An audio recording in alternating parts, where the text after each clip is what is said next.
Listen, they haven't left you. Not officially, not in a way anyone else would notice. They're still texting you back. They still say, I love you. They haven't blocked you, unfriended you, or said goodbye. But deep inside, where your intuition whispers the truths you're afraid to face, you already know you've lost them. And the worst part? They're counting on you not to notice. And the scariest thing about slow abandonment is this: it leaves no evidence, no fight, no closure. Just a silent, widening distance you can't explain but can't ignore. Over the next few minutes, I'm going to show you the 8 psychological signs someone is performing the quietest form of leaving, the kind that tears you apart without ever admitting they're gone. But by the end of this video, you'll understand something deeper your mind knew before your heart did, and that knowledge might save you from wasting years on someone who checked out long before you caught on. Stay with me. This one's going to hurt, but it might set you free.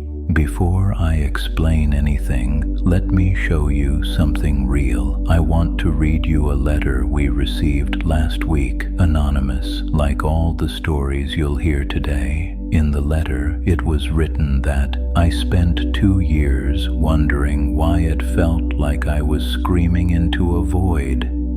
He was there, but he wasn't there. I thought I was going crazy. I thought I was needy.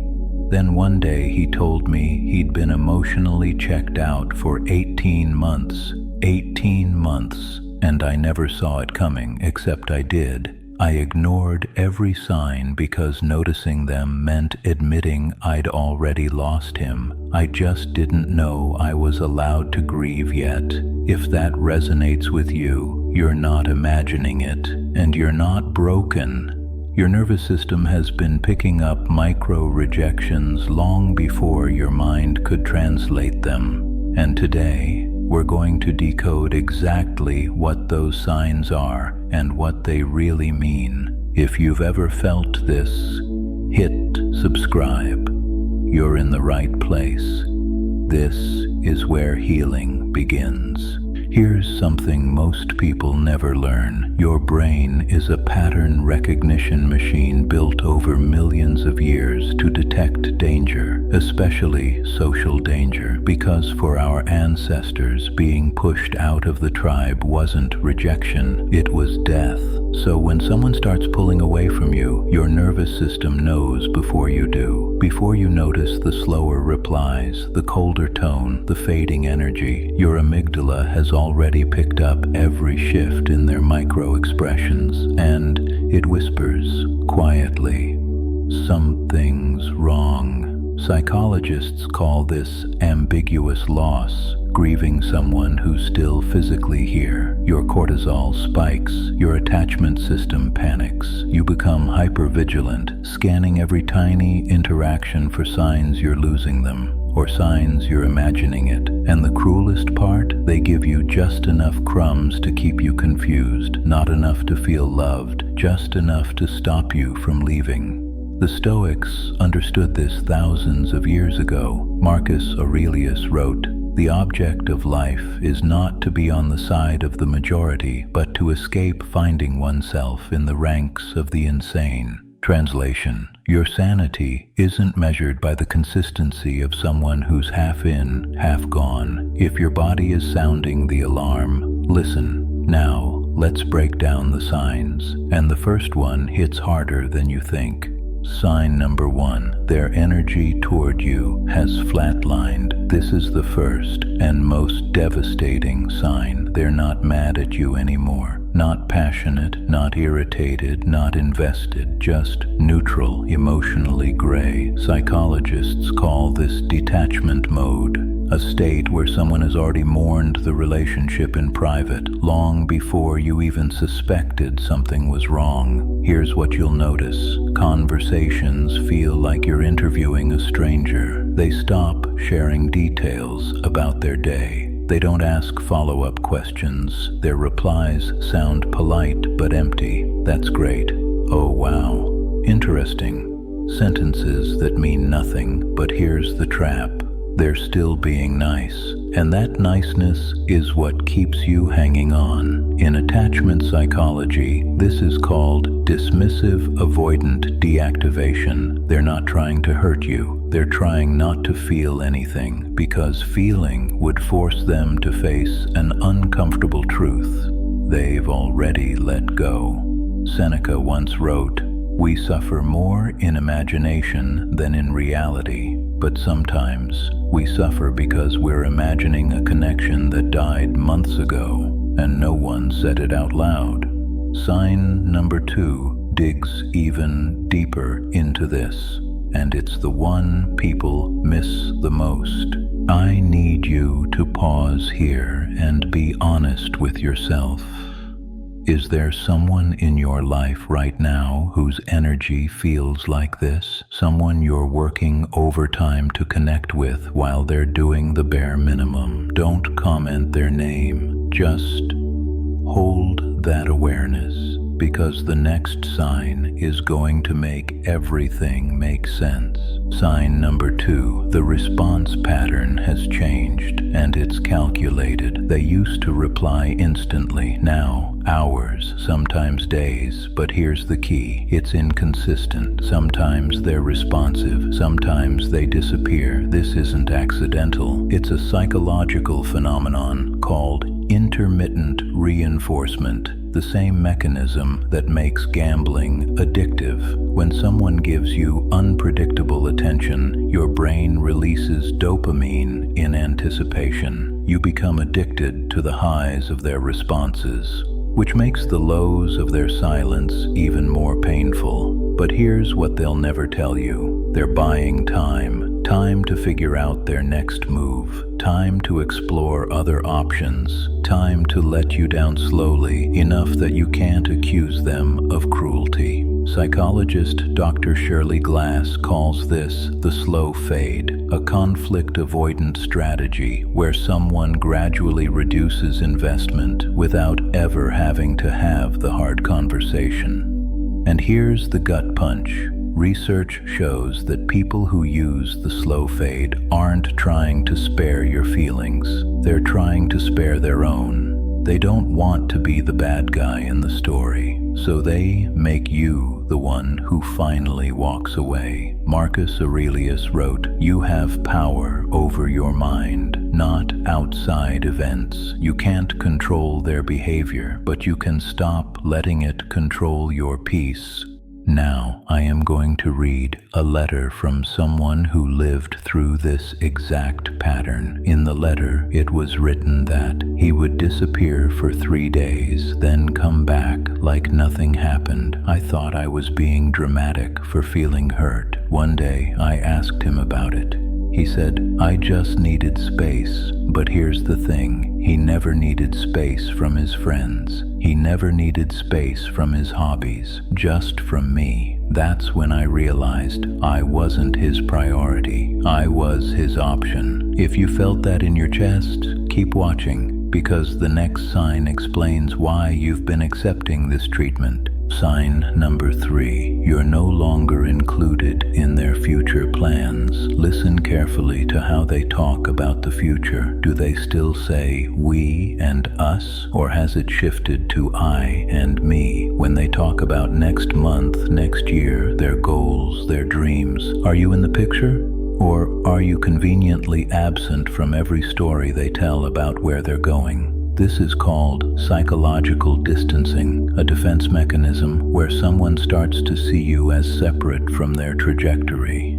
Not because you've done anything wrong, but because they've already decided you're not part of their next chapter. Here's the behavioral evidence. They stop inviting you to events. They make plans that exclude you without explanation. When you bring up future plans together, they're vague. We'll see, maybe. Let's just take it one day at a time. But the cruelest version, they keep you around for now while slowly erasing you from later. Epictetus taught, don't demand that things happen as you wish, but wish that they happen as they do happen, and you will go on well. Translation, accept what is, not what you hoped would be. Sign number 4, they've stopped fighting for the relationship. Here's a counterintuitive truth. Conflict is a sign of investment. When someone still cares, they'll argue, they'll get frustrated, they'll push back because they're still trying to bridge the gap between you. But when someone is quietly leaving, they stop fighting. They stop defending themselves. They stop explaining. They become eerily calm in the face of your pain. You bring up an issue, they shrug. You express hurt, they apologize without changing. You ask for more, they promise without delivering. This is what therapists call stonewalling or emotional withdrawal, a sign that someone has already made their decision and is just waiting for the right time to execute it. Psychology research shows that the opposite of love isn't hate, it's indifference, and indifference is what you're feeling from them now. But here's what's keeping you stuck. You remember who they used to be. You're fighting for a ghost, a version of them that doesn't exist anymore. The Stoics believed in amor fati, love your fate, even when your fate is losing someone who's already chosen to lose you. And that brings us to the most painful sign of all. I'm going to tell you something that might be hard to hear, but you need to hear it. If someone wants you in their life, you'll know. If they don't, you'll be confused. That confusion you're feeling, that constant second guessing, that anxiety about whether you're overthinking or underreacting, that's not love. That's not even like. That's someone hoping you'll get tired before they have to be honest. And you deserve better than someone who treats your presence like a burden they're too polite to name. Stay with me, because the next 4 signs are where it gets even more specific and where you'll finally see the full picture. Sign number 5, they're physically present but emotionally absent. You're in the same room, maybe even the same bed, but you've never felt more alone. They're on their phone, they're distracted. When you talk, their eyes glaze over. When you touch them, they don't pull away, but they don't lean in either. This is called roommate syndrome, where a relationship becomes a logistical arrangement rather than an emotional connection. Psychologically, this happens when someone is already detached but hasn't figured out how to leave. Maybe it's financial, maybe it's social, maybe it's just easier to stay than to blow up their life. But here's the damage. You're being kept in a relationship that ended emotionally months ago. You're grieving a living person. You're trying to resuscitate something that's already flatlined. And the worst part? They're letting you. Because as long as you're trying, they don't have to make a choice. As long as you're holding on, they don't have to let go. You're doing the emotional labor of ending things while they coast. Marcus Aurelius wrote, "Accept the things to which fate binds you, and love the people with whom fate brings you together, but do so with all your heart." But what about when fate is pulling someone away? When do you stop fighting fate and start accepting it? Sign number 6. They've stopped being curious about you. When did they last ask you a real question? Not, how was your day, but something deeper. What are you thinking about lately? What's been hard for you? What do you need from me right now? When someone is removing you from their life, they stop investing in knowing you, because knowing you creates attachment, and attachment makes leaving harder. This shows up as conversations stay surface level. They don't remember things you told them. They don't notice when you're off. They don't ask about your dreams, fears, struggles anymore. Psychologist Dr. John Gottman calls this turning away, one of the key predictors of relationship death. When someone consistently ignores your bids for connection, they're essentially saying, "You're not worth my attention anymore." But here's the mindfuck. They'll still say they care. They'll still perform the rituals of care, birthday texts, holiday greetings, maybe even "I love you" out of habit. But love without curiosity is just nostalgia, and nostalgia isn't enough to build a life on. Seneca warned, "We are more often frightened than hurt, and we suffer more in imagination than in reality." But you're not imagining this.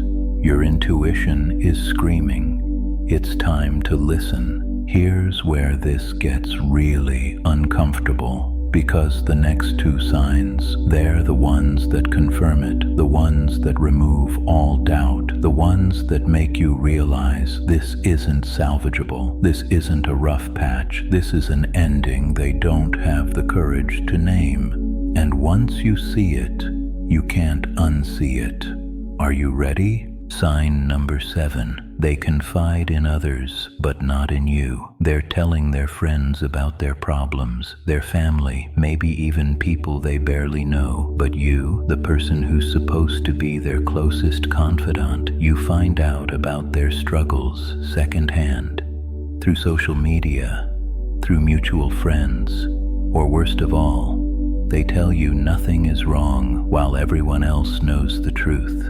This is called triangulation, a psychological distancing tactic where someone dilutes intimacy by spreading their emotional investment across multiple people instead of deepening it with one. Why do they do this? Because vulnerability creates bonds, and they don't want to bond with you anymore. They want to untangle from you without the mess of actually confronting what's happening, so they give their emotional energy everywhere except to you, and you're left feeling like a stranger in a relationship you thought was solid. The Stoics taught the best revenge is not to be like your enemy. Don't beg for a place in someone's inner world when they've already moved you to the outskirts. Your dignity is worth more than their scraps. Sign number 8. They've started rewriting your shared history. This is the sign that confirms everything, and it's the most painful. They start talking about your relationship differently. What used to be the best time of my life becomes, it was complicated. What used to be you're my soulmate becomes, we wanted different things. They're not just leaving you, they're retroactively justifying why leaving you is the right choice. Psychologists call this cognitive reframing, a defense mechanism where someone rewrites the past to align with their current decision. It's their brain's way of reducing the guilt of abandonment. Here's what this looks like. They focus on your flaws they used to overlook. They bring up old arguments as proof things were never good. They compare your relationship to others and find yours lacking. They say things like, "I think we were just never right for each other." But here's the truth. People don't rewrite history unless they're trying to erase themselves from it. And once they've convinced themselves that what you had wasn't real, wasn't good, wasn't worth saving, there's no going back, because they've already left. They left the moment they stopped seeing you as part of their story. Marcus Aurelius wrote, "Loss is nothing else but change, and change is nature's delight." You're not losing them, you're changing. And on the other side of this change is a version of you who stopped waiting for someone to choose you and started choosing yourself. But here's the twist no one tells you. Sometimes the person quietly removing you from their life is doing you the biggest favor they'll ever do. Because imagine if they stayed. Imagine if they kept performing, kept pretending, kept half loving you while fully resenting you. You would have spent years trying to earn a love that was never available. Years blaming yourself for not being enough. Years shrinking to fit into a space that was always going to collapse. Their departure, even this cowardly, quiet, gutless kind, might be the thing that finally forces you to confront the truth. You've been holding on to someone who let go a long time ago, and now you get to decide what comes next. The Stoics believed in memento mori, remember you will die, not to scare you, but to wake you up. Life is too short to love people who don't love you back, too short to beg for a seat at a table where you're not wanted, too short to ignore every red flag because you're afraid of being alone. And here's the final truth: you were alone the whole time. You just didn't realize it yet. So here's my question for you, and I want you to answer in the comments. If you knew for certain that they were never coming back, that this version of them is the final version, would you still stay, or would you finally let go? Because that's the real question, isn't it?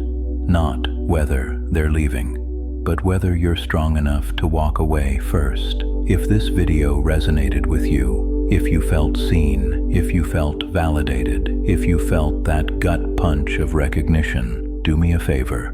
Subscribe to Where Stars Begin, because this is where healing happens. This is where you stop waiting for closure from people who will never give it to you. This is where you realize you were never the problem. You were just loving someone who forgot how to love you back.